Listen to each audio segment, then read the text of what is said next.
What up, guys? So now let's get into our second lesson on information, guidance and advice. Let's take a look at what's going on here.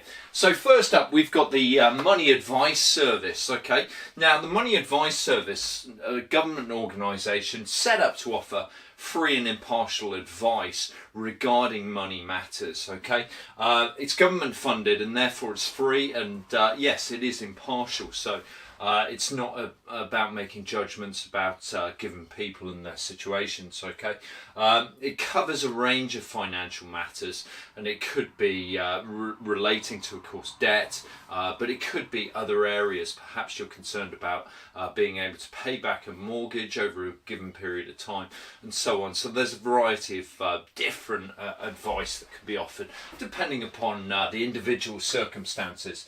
It's only online or by phone though, and the advice that's often provided can be quite sort of generic and is really just about what most people might do or what is a sensible thing to do when it comes to debt and things like that.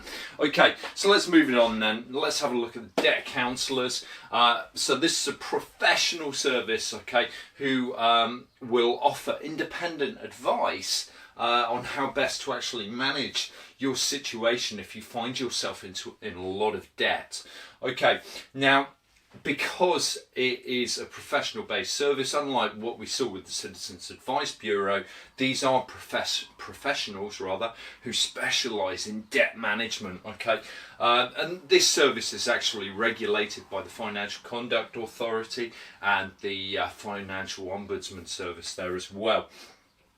So that can also reassure people in terms of actually the service that they are taking on here. Okay, now there is a charge, however, when it comes to actually utilising this service. It's not government funded, as we saw with the Money Advice Service there. Okay, it's really just about debt as well, so it's not about other money matters, it's not about preparing for retirement or anything like that. Okay, so it is specifically debt. Okay, and then, right, so imagine you do find yourself in a lot of debt and you're possibly unable to actually repay that debt on the given sort of repayment schemes that you're actually meant to follow. Okay, there's two options that you can take. There's IVAs, individual voluntary arrangements, or there's bankruptcy. Okay, so let's have a look at each of these. So obviously this is when an individual cannot repay debts in line with their actual policy agreement that they've set out. So firstly, yes, an IVA, agreement that a person undertakes with debtors to actually pay back all or at least part of the debts that they have actually accumulated. So here they're really just trying to attain a manageable approach to actually repaying those debts. So if the actual current debt repayments are completely unsustainable, then perhaps with an individual voluntary arrangement you would be able to lengthen that period over which you actually repay that debt. Yes, it may well mean that you end up paying back more, but you then avoid being declared bankrupt. Okay, now bankruptcy, meanwhile, this will basically require you to declare that position upon you and will require you to sell any assets that you actually have to repay some or part, some or all of your debts there as well. Okay, so regarding IVAs, these first 3 points really relate to IVAs here. Helps manage debt repayment with regular payments. It makes budgeting easier because you know you are working to regular payments. Okay, now you are also likely to get highly independent advice without bias when you actually take on such an agreement.